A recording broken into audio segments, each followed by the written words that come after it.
Sin café no chambeo. ¿Ah?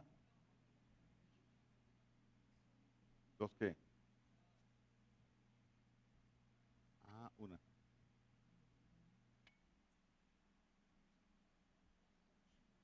No, sin café no hay chamba.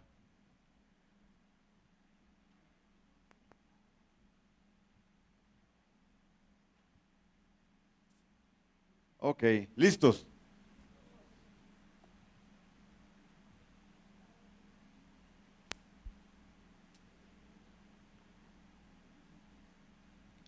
Si la marea alcalina lo golpea un poquito, pellizquese. Mira que funciona, se mete un buen pellizquito y eso lo sacude. Si no, le dice al vecino que le haga el favor.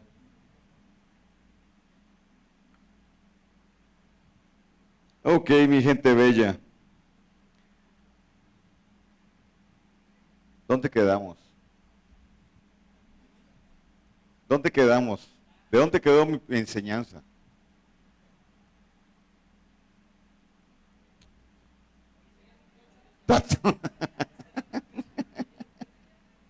Qué buena, qué buena. Isaías 28, entonces. No, mañana vamos a, mañana, mañana vamos a retomar Isaías 28. Porque ahí al final de Isaías 28 hay un decreto que vamos a hacer. Sí, sí. Cerré con Deuteronomio 29:29. La revelación es un tema generacional. ¿Ok? Bien. Volvemos a Mateo 16.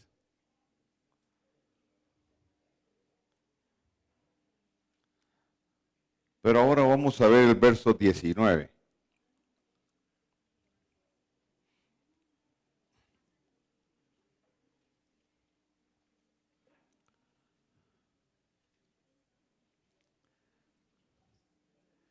Ahí está.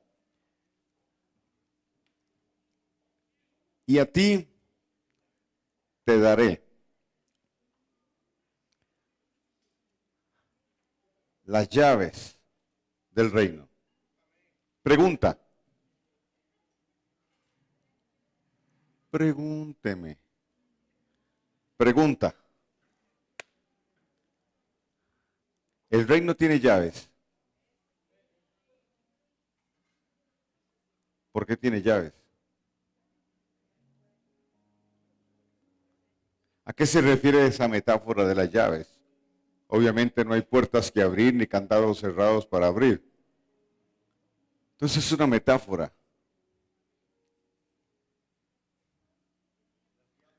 ¿Cuáles son las llaves del reino?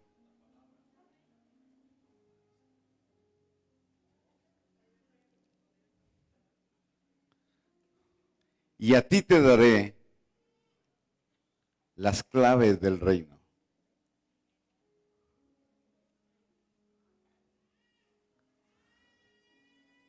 ¿Cuál prefiere, claves o llaves? Porque todo lo que Dios entrega, lo entrega en códigos. Y cuando Dios levanta una nueva generación, le deposita códigos. Y esos códigos deben ser activados. Al ser activados por la impartición de la palabra revelada, se traducen en autoridad.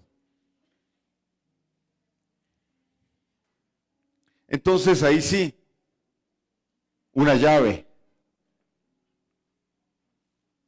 para abrir las puertas cerradas. A ti te daré las claves del reino. ¿Qué sigue diciendo? Y todo lo que atares. ¿Qué versión es esa?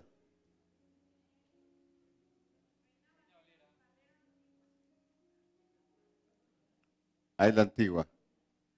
Demasiado antigua. ¿No tienes la de Jerusalén por ahí? No, ok. recomiendo la Biblia de Jerusalén. Es una de las mejores traducciones que hay. Sí, es una Biblia católica, pero es muy buena. Le recomiendo también la Biblia textual de Sociedades Bíblicas Internacionales, de Carlos Foucham. Es muy buena. La Biblia textual. Le recomiendo no usar ninguna paráfrasis. No use la Biblia Dios habla hoy. Porque si fuera un periódico sería un pasquín. Quieren poner tan sencillo todo que le roban la sustancia a la palabra. La escritura fue diseñada para que usted y yo no la entendamos.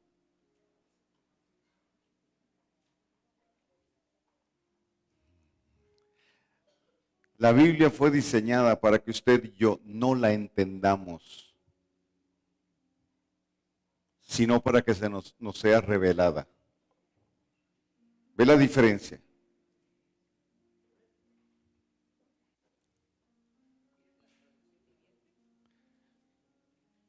¿Lo tienes? Ok.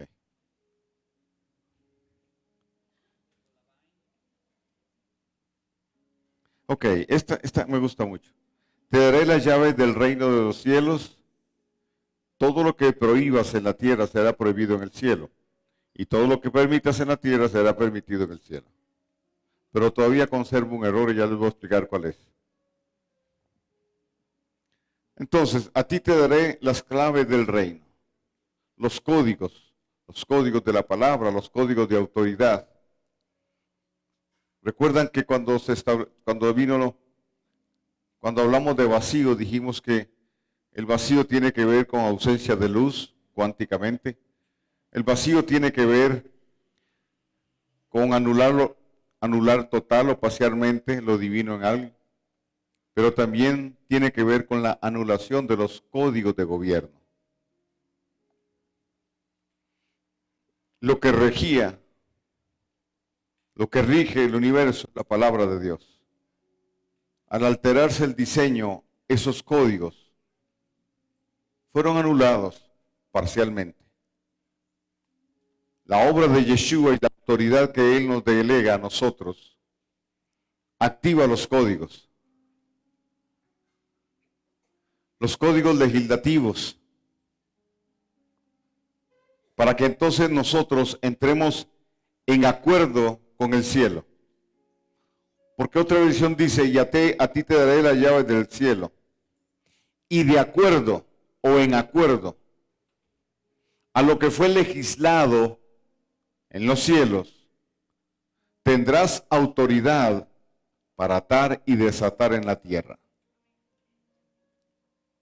Entonces entendemos que esos códigos obedecen a lo que el cielo ya legisló. ¿Dónde? En el tribunal superior.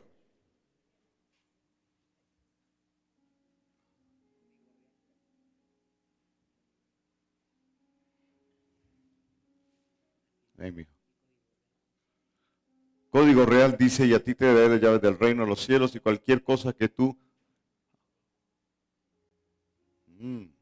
recáspita, qué bueno está esto. Y a ti te daré las llaves del reino de los cielos y cualquier cosa que tu tribunal prohíba en la tierra, asegúrate que sea previamente aprobado en el cielo, y cualquier cosa que permitas en la tierra, asegúrate antes de que haya sido decretado así por mi tribunal en el cielo. Esta es Dan Ben Abraham. Muy bien. Código real. Entonces, lo que aquí se nos está planteando es que todo lo que el Eterno legisla desde los cielos, es decir, nuestro Padre Eterno es un juez. Y es el juez supremo.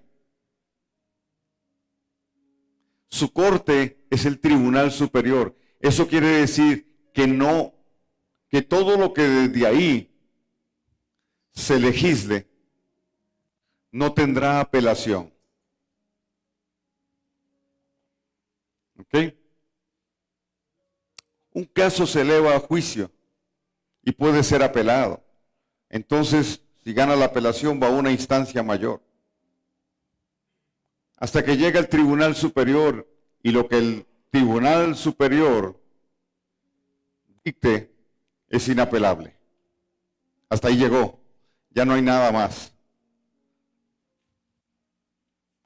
Cuando el Eterno establece algo, eso es inapelable. No caduca. Permanece. Es irrefutable. Es contundente.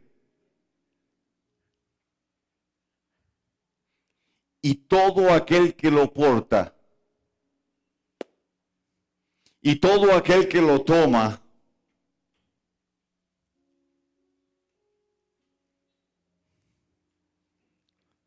será imparable. Entonces, el Eterno dice, y de acuerdo o en acuerdo a lo que fue legislado en el cielo, tú tendrás la autoridad. Llevas una legislación, llevas un decreto contundente, inapelable, bajo la promesa de que sí o sí se va a cumplir. Que sí o sí va a remover. Porque toda palabra de Dios tiene un poder desplazador. Remueve tinieblas. Cuando nosotros entramos en acuerdo con el cielo, y esta palabra acuerdo tiene que ver con sinfonía, está relacionada con la palabra sinfonía.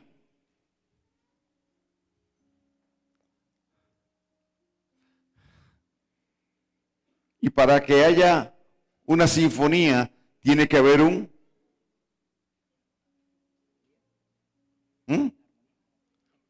una armonía. Es decir, que todos, aunque tengan instrumentos diferentes, puedan tocar el mismo acorde, la misma partitura. Porque si uno tiene una y otro tiene otra, no hay armonía, se rompe la armonía. Aquello es disonante. ¿Estoy bien, maestro? Ok. ¿Me sigue? Entonces, cuando tocan, suena feo. Ahora piense por un momento cómo percibe Satanás y las tinieblas, la división y el disparate que hay entre nosotros. Unos lo atan, otros lo mandan para el infierno, otros lo amordazan. Y el tipo dice, para. ¿A quién le hago caso? Pónganse de acuerdo.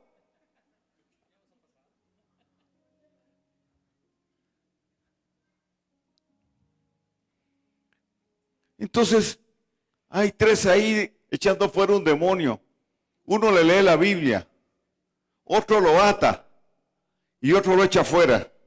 Y un cuarto que le dice a la persona tiene que renunciar. Y entonces el demonio dice, chale, yo creí que el que estaba mal era yo.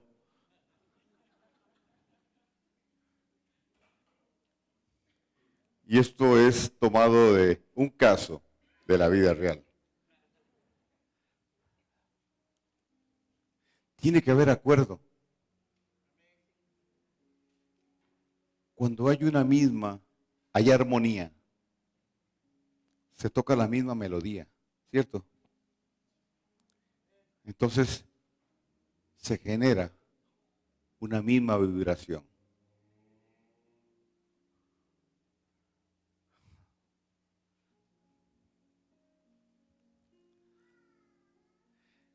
Cuando nosotros accesamos a la palabra revelada,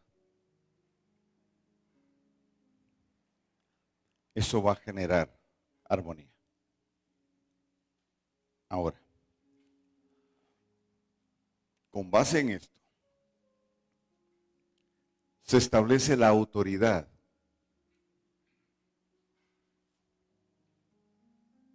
para poder ejercer nuestro oficio, para atar y desatar.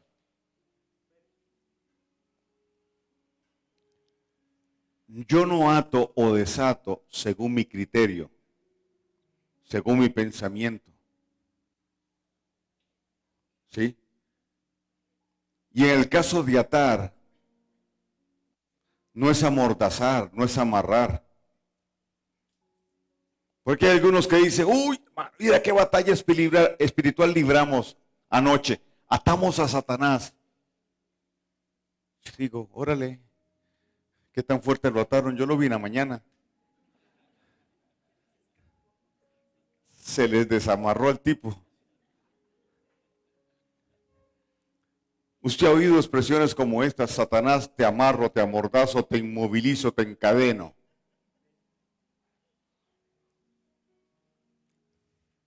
Lo digo con respeto. Pero se distorsionó ese concepto. No es de acuerdo a mi criterio, es de acuerdo a una dirección que yo puedo atar o desatar. No tiene que ver con amarrar, con inmovilizar demonios. Atar y desatar está dentro de un contexto jurídico. Porque ya vimos que anteriormente habla de entrar en acuerdo con el Tribunal Superior y con el juez.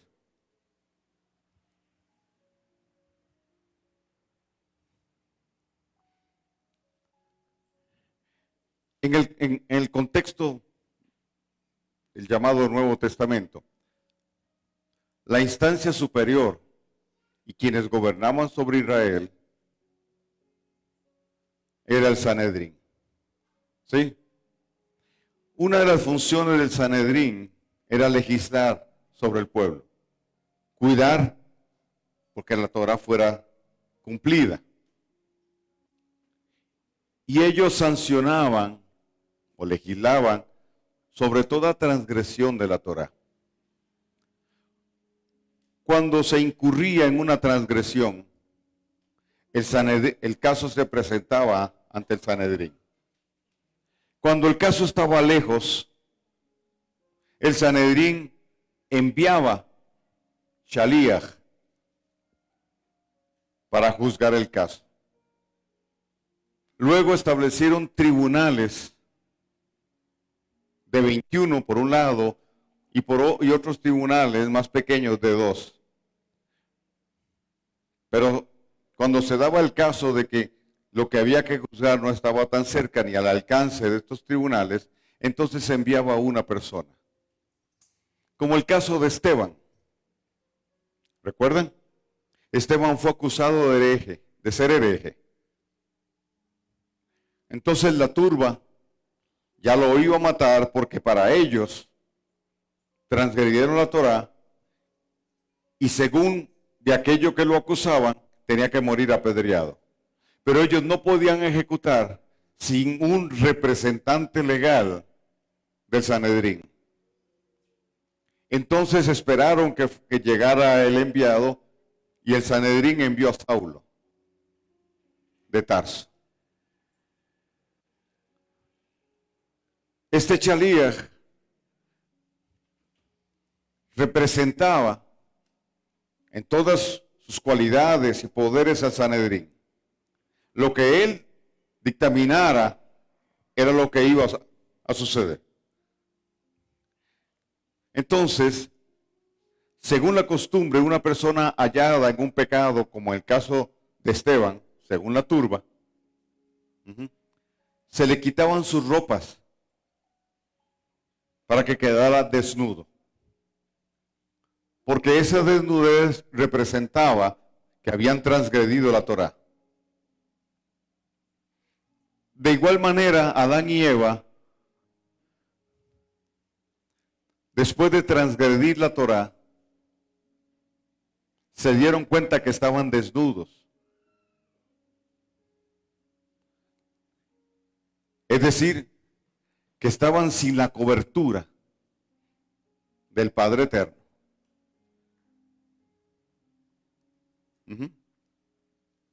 ¿Por qué? Porque ellos transgredieron la Torá. Porque el Eterno les dijo,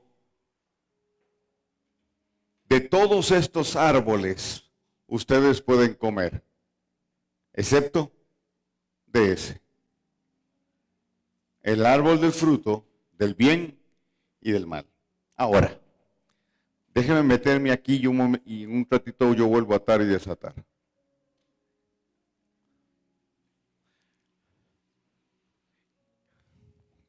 ¿Usted qué se imagina? ¿Un huerto? Wow. Con árboles de naranja, mandarina, mango, duraznos. ¿Ah?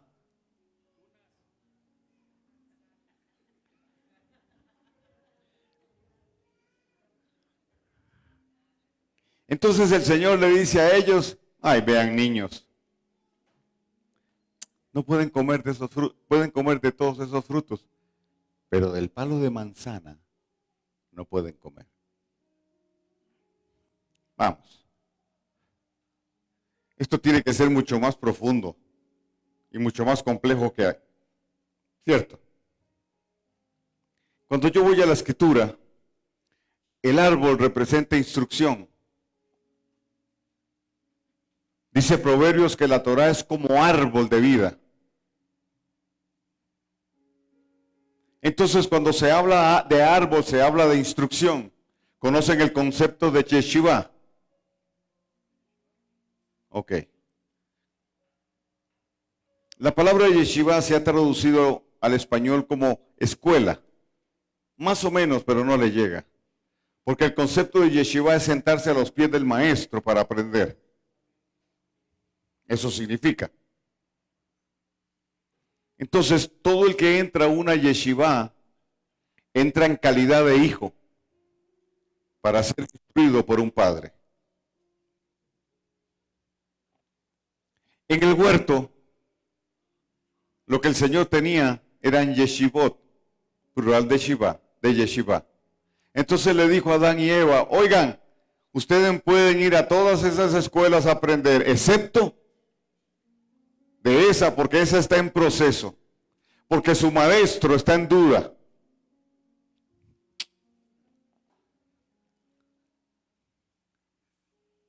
Ajá. El maestro de esa escuela está en duda. Dice la escritura que Eva vio el árbol y vio que su fruto era codiciable.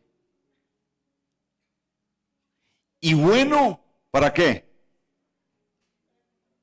Para adquirir conocimiento. Entonces no era algo que se comía.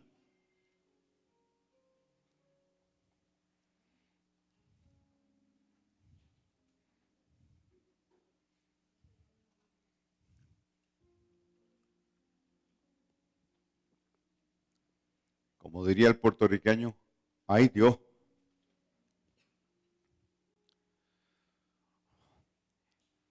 Ella codició el conocimiento. Saber del bien y del mal. Y fue a la yeshiva y se expuso a la enseñanza de la serpiente.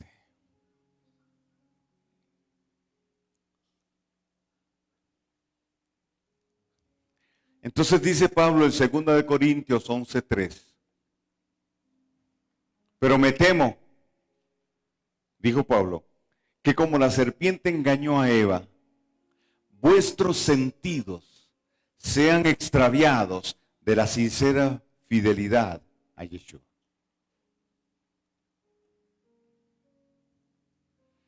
¿Cuál es el engaño? Extraviar o pervertir.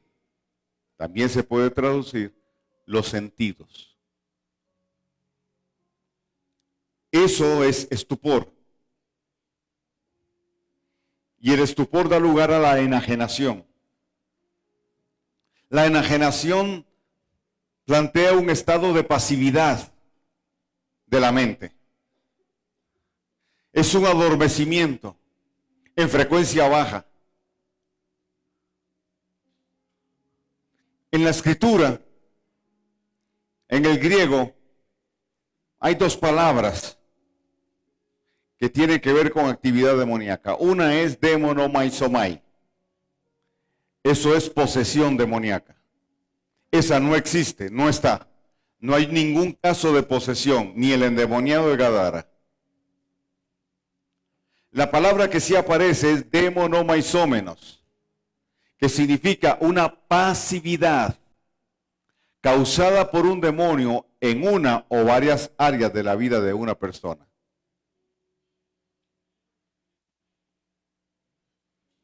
Es decir, esa pasividad lo que va a hacer es cauterizar los sentidos y influir en la voluntad y atrapar el alma.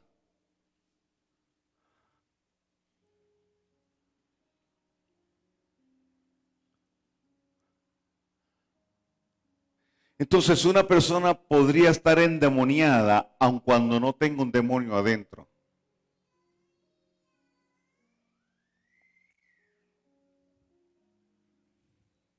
Porque suficiente es la influencia desde afuera.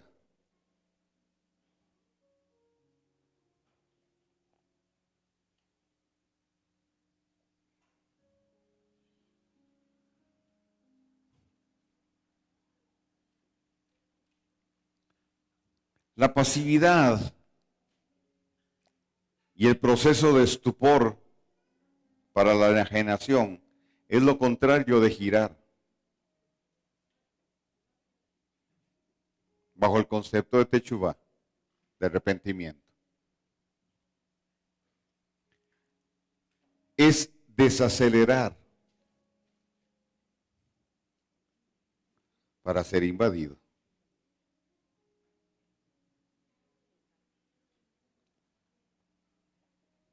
¿Cuánto es más vulnerable una persona para la invasión demoníaca? ¿Cómo? Cuando está triste, cuando está enfermo, la depresión, es decir, baja frecuencia. ¿Me sigue? Si usted discierne el ambiente en general, hemos entrado en un tiempo de pasividad, de baja frecuencia. Después del eclipse, eso se incrementó. Y no es el tema, lo paso rápido. Porque los fenómenos astronómicos son aprovechados por el enemigo. Porque él es un espíritu opaco. Él cayó de la fuente, entonces él no tiene energía, no opera bajo energía blanca, bajo energía pura. Él necesita tomar la energía que hay para alimentarse. Es la idea del vampirismo, que se alimenta de sangre, porque ahí está la vida, porque ahí hay energía. Esa es la idea que el vampirismo nos da.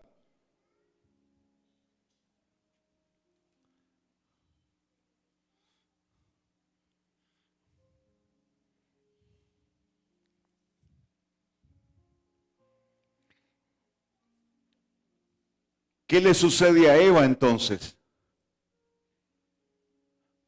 Estupor, pasividad, pero es deslumbrada y codicia aquello.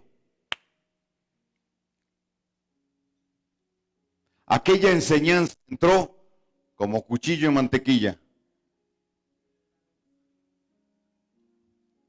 Y Eva no pudo poner ni las manos.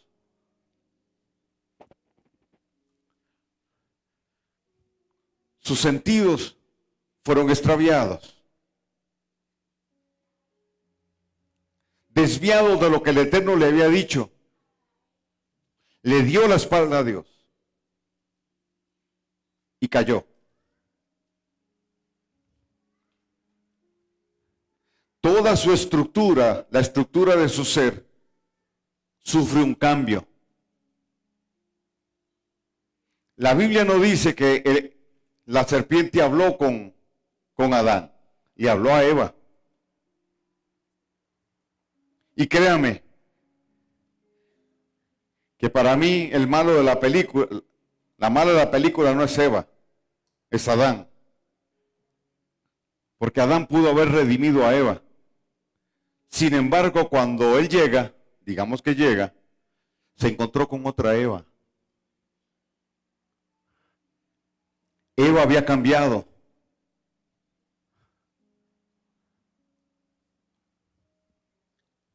¿Ah? Adán salió y dejó una Eva y regresa y se encuentra otra y dice, hola, uy, Eva.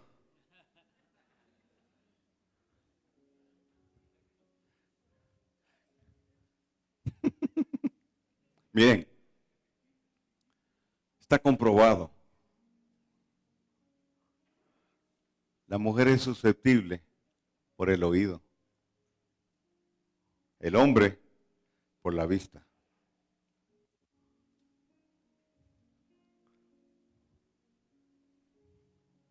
Cuando un hombre no atiende a su mujer, podría llegar otro que le endulce el oído, decimos en mi tierra. Y ella empieza a escuchar lo que siempre había querido escuchar. Solo que de otro.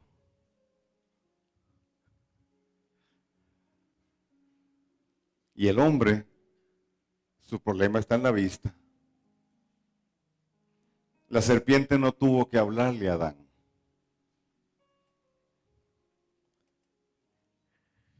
Él dijo, sí, mi amor, lo que usted diga.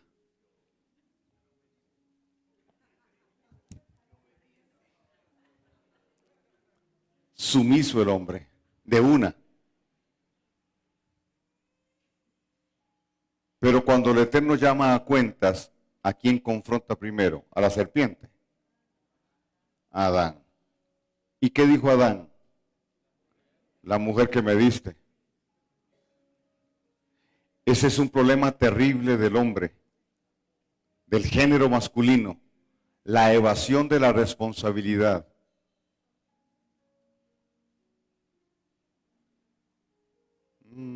Ya no se sonrieron, ¿verdad? Evadir.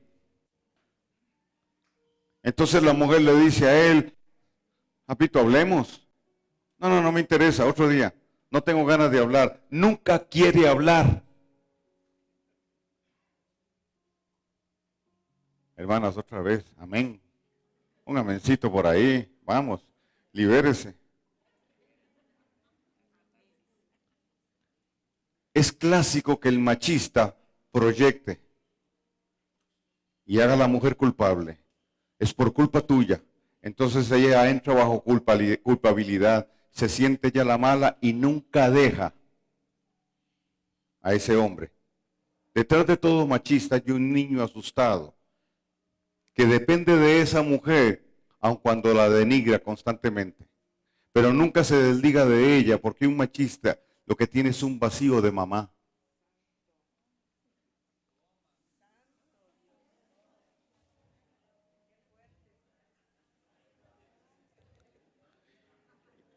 Y como dicen en mi tierra, trague si puede.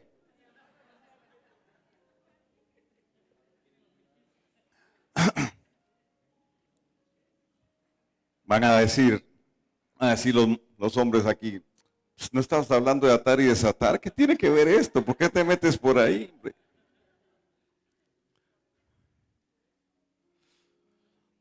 No importa. Como el chapulín. O el chavo, como le digo una cosa, le digo la otra.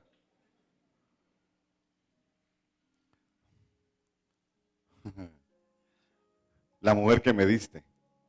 Y entonces dijo Eva, así es la cosa. La serpiente me engañó. Pues si es así, entonces, bueno, ok, si es evadiendo la cuestión, entonces está bien. La serpiente me engañó. Y la serpiente volvió a ver para todo lado y no había a quien echarle la culpa. Entonces luego viene el castigo. La serpiente, Eva y luego Adán.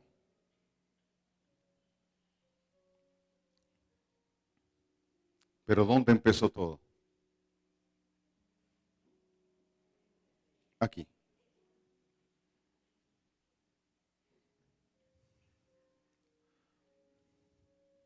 ¿Por qué creen ustedes que gente preparada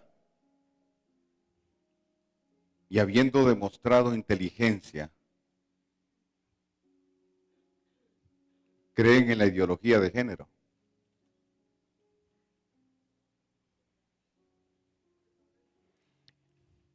Y aún profesionales en la salud se brincan lo biológico, lo omiten deliberadamente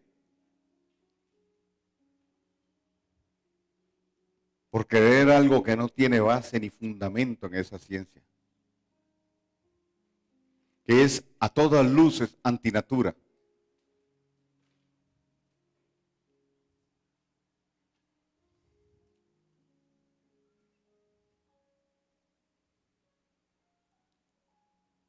Nunca ha habido tanta estupidez como en este tiempo en la historia del hombre. Si usted quiere ver estupideces, vea TikTok. Da tristeza. Mire, hay cosas muy buenas. En TikTok hay cosas muy buenas. Y ahorita voy a salir yo en TikTok, entonces no puedo hablar mal del Dios. Yo digo, si lo aprovecha el diablo, lo aprovecho yo. Entonces voy a hacer unos cortitos, cápsulas por TikTok. Pero es increíble el nivel de estupidez que hay. El ser humano cada vez se vuelve más irracional.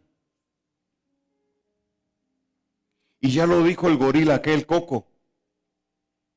¿Se acuerdan? El lenguaje de señas le dijo a su maestro que el ser humano era estúpido. Oh, no, perdón, hablando con Robin Williams. Que el ser humano era estúpido. El gorila lo dijo. Y no estaba endemoniado.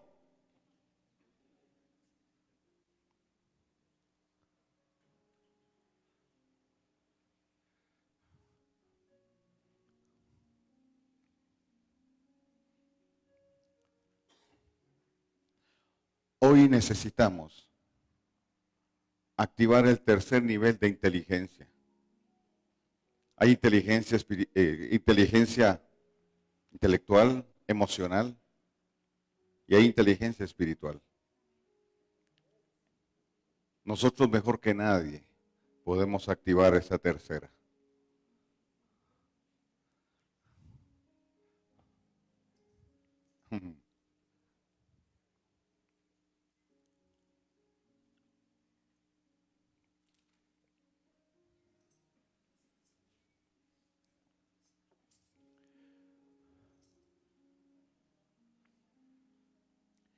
Lo que yo le di del huerto es mi interpretación. Yo firmo ahí al pie de la página. ¿Ok? Usted no tiene por qué creerlo así. Solo estúdielo. Analícelo. Y los de la casa, pregúntele al papá de la casa. Y al final usted se queda con lo que les diga. Pero para mí tenía que haber algo más que simplemente un árbol y frutos. Esos son códigos que tienen que ser revelados.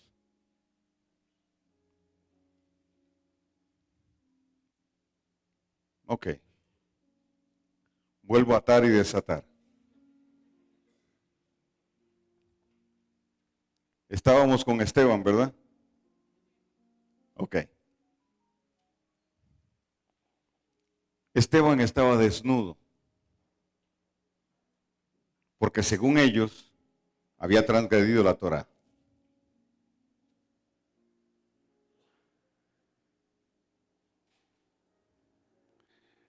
Llega Saulo Y según el protocolo, la gente tomaba las vestiduras de Esteban y se la tiraba a los pies de Saulo. Y Saulo iba a determinar si las levantaba para absolverlo o si no las levantaba para condenarlo. Si Saulo levantaba las vestiduras, lo desataba. Si no lo hacía, lo ataba, es decir, lo condenaba. Él nunca levantó las ropas de Esteban y Esteban murió apedreado. Y yo, Carlos Soto, cree que después de que Saulo se convirtió en Pablo, tuvo que bregar con eso, porque él se dio cuenta que Esteban nunca debió haber muerto. La Biblia registra otro caso, la mujer que fue encontrada en adulterio, ¿recuerdan? La Torah establecía que cuando alguien fue encontrado en un pecado como este, moría apedreado irreprensiblemente. Pero si la persona corría y lograba llegar al altar y asirse de los cuernos del altar, alcanzaba misericordia. ¿Recuerdan de David y el pecado con Betsabé?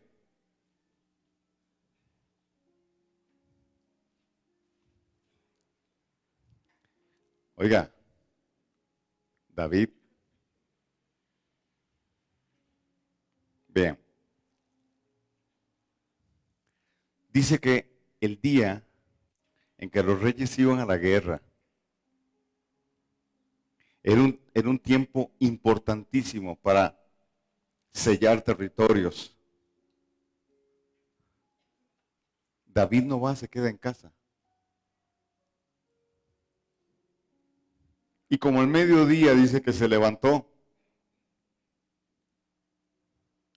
y vio a Betsabé haciendo ¿qué? No se estaba bañando. David no estaba no fue que se asomó al balcón y empezó a ver, ay, mira, ay, uy, ¿quién es esa? No. Betsabé no se estaba bañando, estaba tomando un baño ritual después de la nidá, es decir, de que le pasó el período menstrual. Que habían unos lugares especiales para que ellas hicieran sus baños rituales en unas piletas. Ahí no había acceso para hombres, pero David era el rey y accesó. Y fue deliberadamente y vio a Betsabé y luego la mandó a llamar.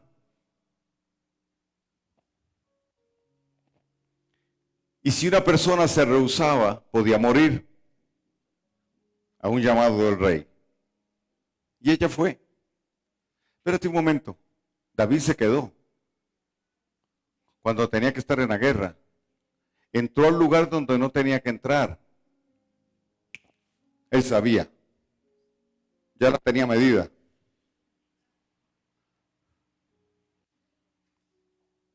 Y no lo estoy difamando, eso está ahí.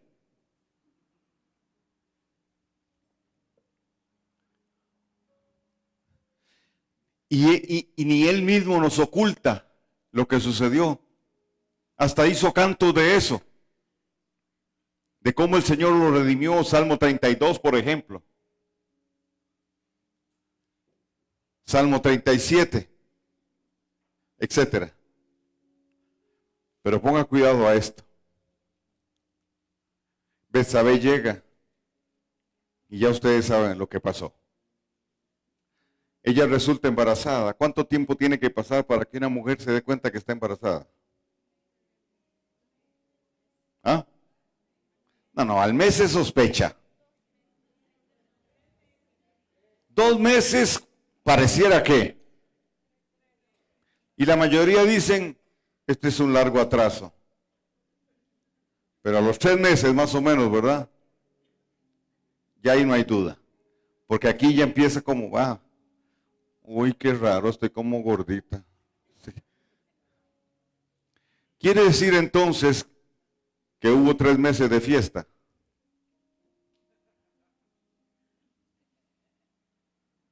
Y como ella quedó embarazada, David mandó a llamar a su esposo, que no era del pueblo de Israel, pero se hizo del pueblo de Israel. Por causa de ella y del Dios al que ella le servía. Lo manda a llamar y le dice, ve donde tu mujer y disfruta de los placeres de ella. Claro, él sabía. Ve y disfruta los placeres de ella. Y él no lo hizo. Dice que durmió a la puerta de la tienda. Al día siguiente David se dio cuenta. Y lo sacudió y le dijo, la noche siguiente durmió a las puertas de la casa de David. No fue. David no pudo con la lealtad de ese hombre.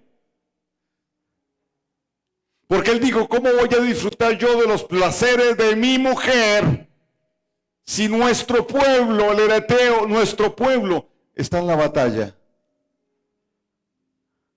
Lo que David quería es que pasara su luna de miel para encubrir el asunto. Pero le salió el tiro por la culata. Entonces llamó a su general y le dijo, llévate a este hombre, ponlo en el frente de batalla y déjalo solo. No era un guerrero experimentado. No era de los mejores guerreros, no era benjaminita. Obviamente, el tipo murió.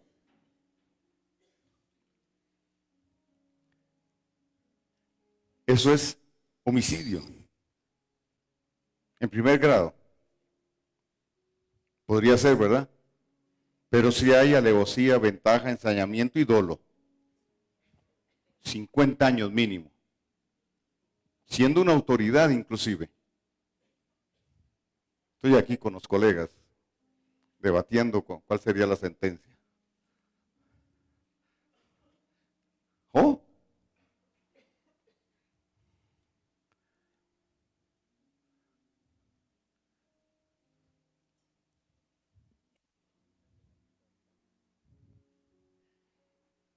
Ay, David.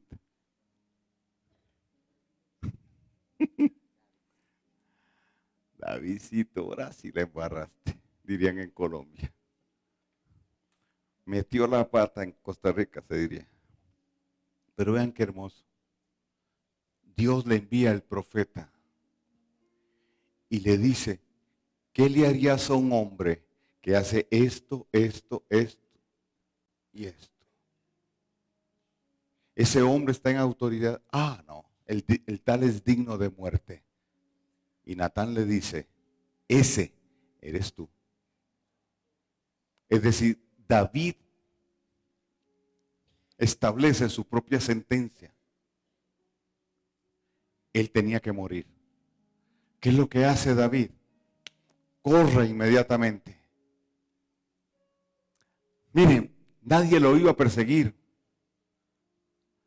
No había gente con piedras detrás de él.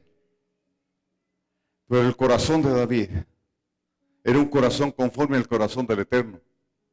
Y fue y se asió de los cuernos del altar para alcanzar misericordia, y el Padre Eterno lo perdonó.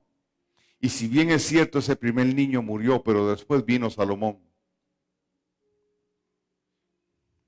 Dios le dio un hijo que dice que no hay otro, ni habrá otro tan sabio como Salomón. Pero no solo eso.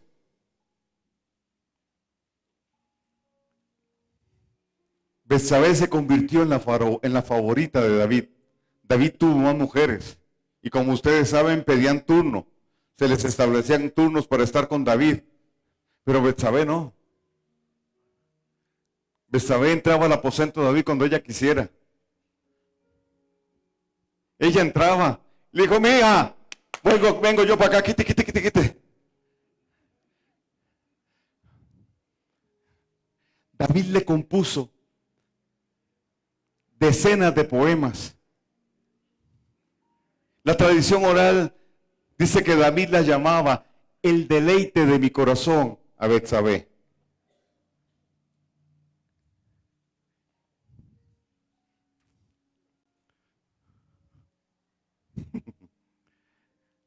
Dios redimió aquello. ¿Sí?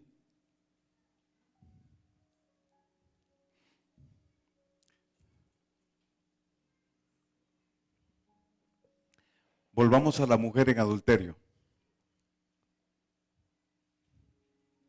Ustedes se acuerdan de las máquinas de escribir, las viejitas, que tenían un carrito, ¿verdad? ¿Sí se acuerdan? Sí. A los muchachos hoy hay que enseñarles un video o una foto. Uno escribía y el carrito se iba corriendo. Cuando llegaba al final había que devolverlo. Yo soy así. Yo me empiezo aquí, me salgo un poquito, pero vuelvo a llegar al punto. Así que solo no se me pierda. La mujer estaba lejos del altar. Tal vez no. Pero cuando ella corre, ella ve a lo lejos a Yeshua y corre hacia él y se coloca detrás de él. La turba entonces se detiene. Si una persona encubría a otra,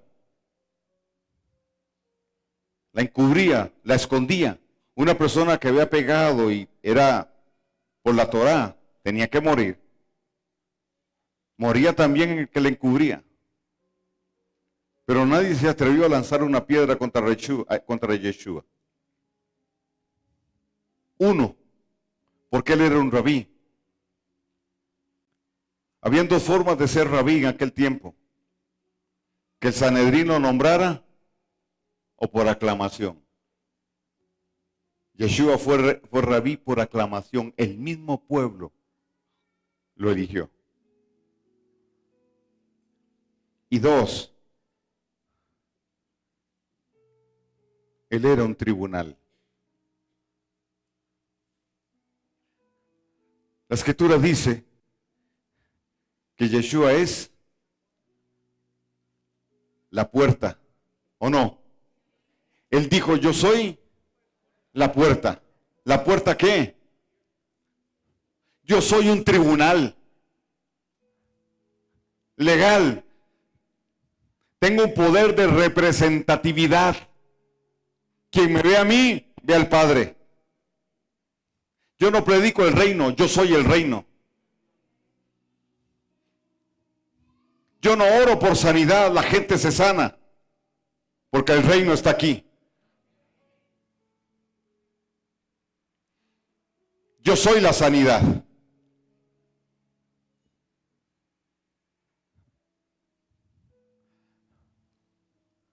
La turba se detuvo y expuso el caso. Y mientras la turba estaba exponiendo el caso, dice que Yeshua se agachó y escribió en la tierra. ¿Qué escribió?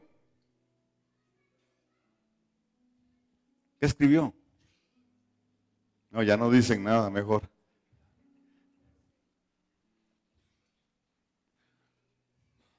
Jeremías 17:13. Los que te han dejado serán escritos en el polvo de la tierra. Porque han dejado al eterno manantial de aguas vivas. Porque ellos estaban mal con la Torá. De hecho, la creencia era, en relación a la venida del Mesías, que si ellos estaban bien con la Torá, el Mesías vendría en las nubes.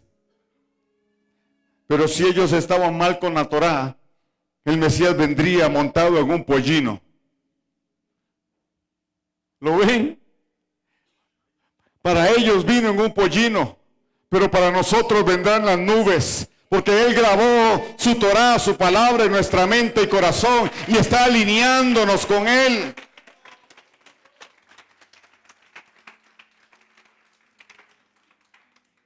Y dice Pablo que todo ojo le verá. Pero ojo con los hologramas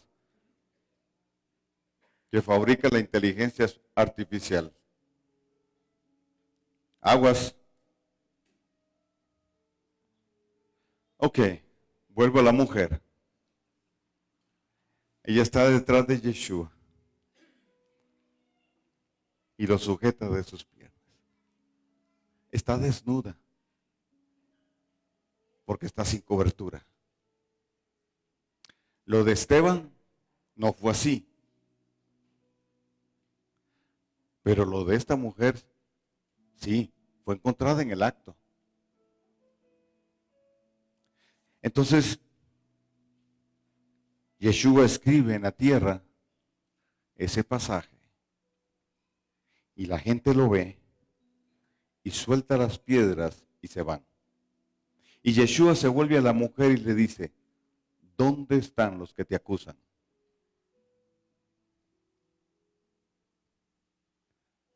Vete y no peques más. La desató.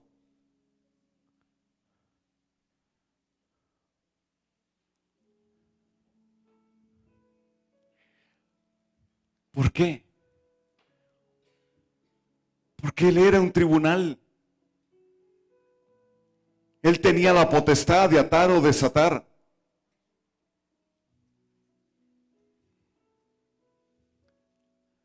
Porque él es el Aleph y el Taf, el principio y el fin. Cuando él abre no hay quien cierre y cuando él cierra no hay quien abra. Él es la puerta. Él representa al Padre en la tierra. Y sí tenía potestad para perdonar pecados. Y le dijo a la mujer, yo te perdono, vete y no peques más. Te desato, quito la afrenta que hay sobre ti. Y claro que eso tuvo consecuencias, por supuesto que sí. Porque la mujer tuvo que volver a enfrentar a la gente que la vio y la agarró en el acto del pecado. Pero ya no estaba bajo la culpa por lo que cometió. Yeshua la desató. Una vez que Yeshua muere en el madero,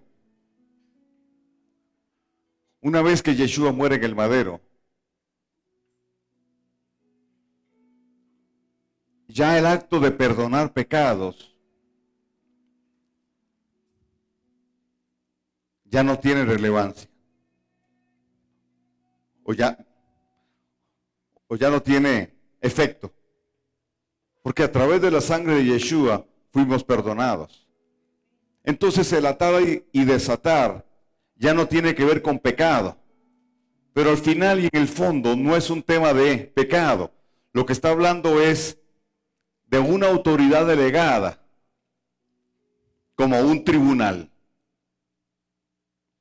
Hoy para nosotros, por la autoridad que nos fue conferida y por nuestra condición de jueces, y en acuerdo con el Tribunal Supremo y el Juez Supremo, a nosotros nos fue dada la facultad de atar y desatar, es decir, de enfrentar todo tribunal establecido en ilegalidad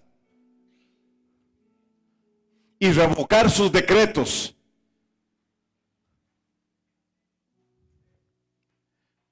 Es ponernos en medio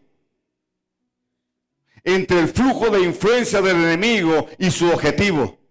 Eso es ser intercesor. Pararse ahí. Te voy a arruinar la fiesta. No eres legal, mas yo sí soy legal. Lo que tú estás haciendo está fuera de orden. Yo vengo a establecer el reino y con el reino el orden de Dios. El orden divino. Yo voy a desatar el fluir del Espíritu de Dios. Entonces remuevo para que Él llene. Remuevo para que Él llene. Remuevo para que Él llene. Voy quebranto para que el Espíritu de Dios se mueva.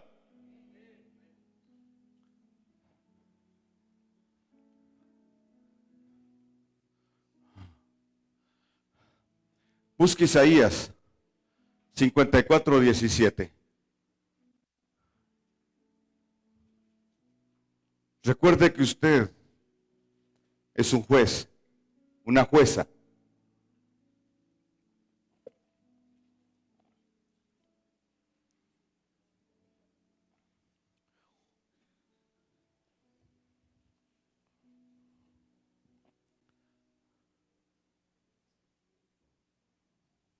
Isaías 54:13, es 54:17.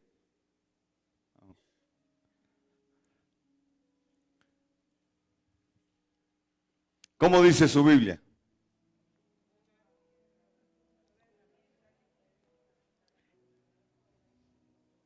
No, no. Ya desisto de esa versión. No. Ninguna arma. No, vamos despacio. Miren, la Biblia se lee despacio. Porque si no, no se te revela lo que hay ahí. No es un periódico para leerlo corrido y rápido. Se lee despacio. Y se da tiempo para meditar. Ninguna arma forjada. Pero paralelo a esto, 2 Corintios 3. Las armas de nuestra milicia no son carnales, sino poderosas en Dios. Ningún arma forjada contra ti prevalecerá. ¿Y qué dice? Y condenarás toda lengua que se levante contra ti en juicio. Es decir, todo tribunal que legisle contra ti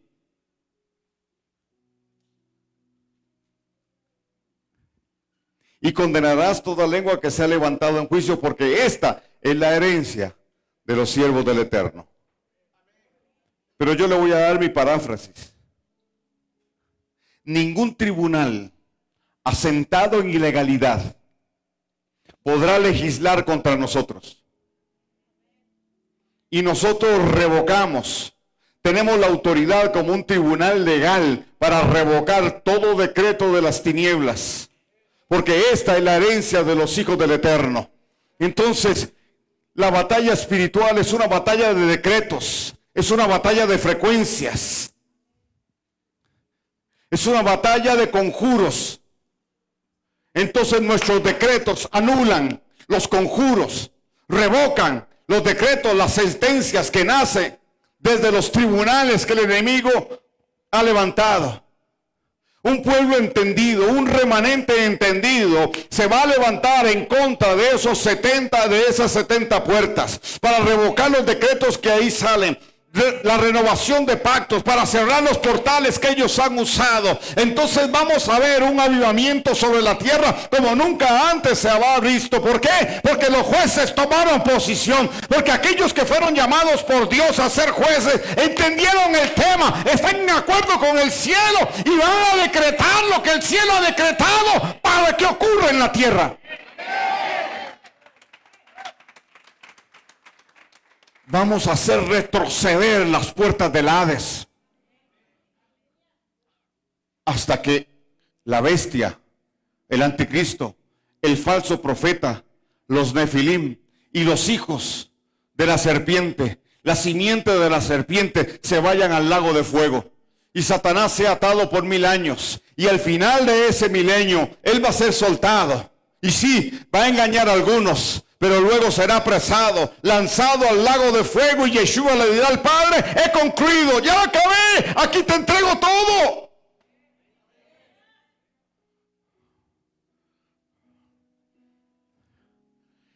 Y nosotros ahí con él.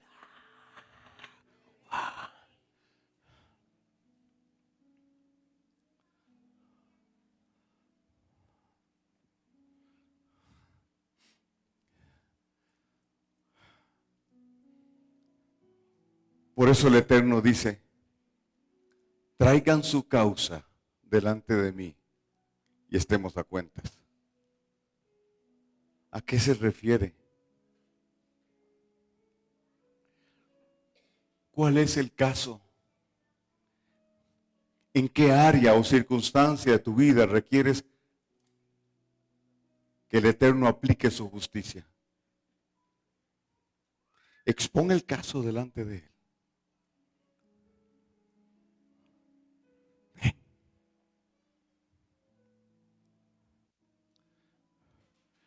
Ponte de acuerdo con tu enemigo. Ups. Claro. Tráigalo a juicio. Como Esther trajo a la mesa del rey Asuero a Amán. ¿Recuerdan?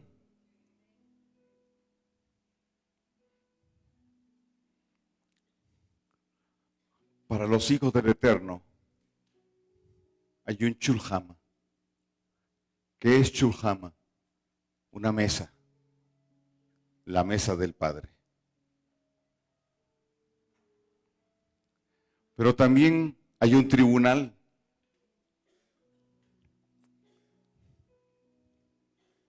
Dice que el acusador nos acusa de noche y de día. Él levanta juicio contra nosotros.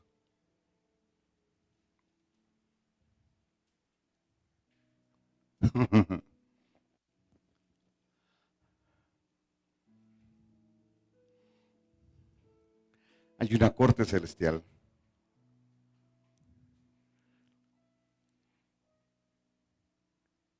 Y el acusador nos acusa. Delante del Eterno dice de día y de noche.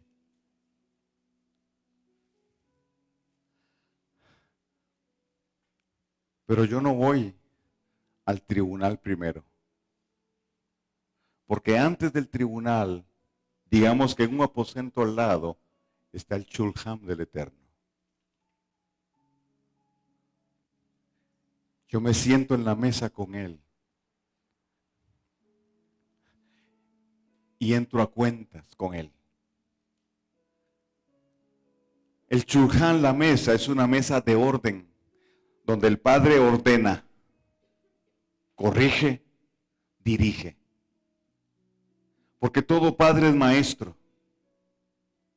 Y todo padre, todo padre ejerce un rol profético con sus hijos, los direcciona.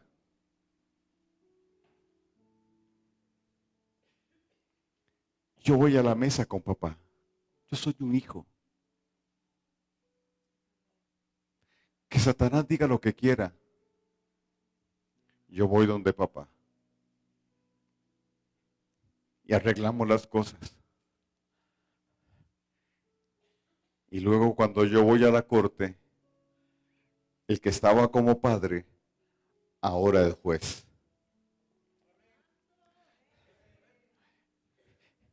Y entonces él se sienta en su estrado y me mira y seguramente me hace.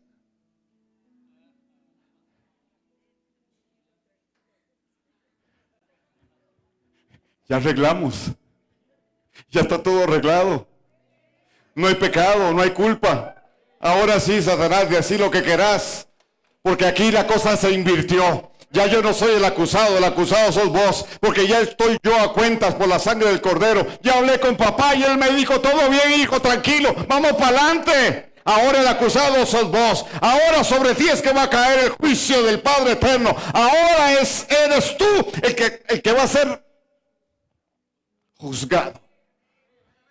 Y contigo las circunstancias que tú has generado. Entonces todo aquello va a cambiar. Ya yo me puse en la brecha. Ya yo estoy ahí. Y entonces yo ordeno que las cosas sucedan. Yo no oro, yo no pido. Yo ordeno que todo suceda. Ejecuto. Eso se llama la pronta ejecución de la sentencia.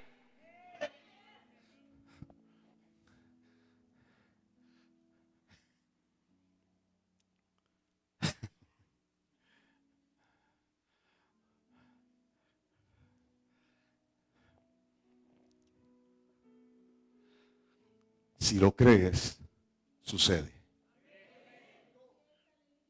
Si lo crees, sucede. Y las puertas del Hades no prevalecerán contra nosotros. Amén. Hacemos una pausa.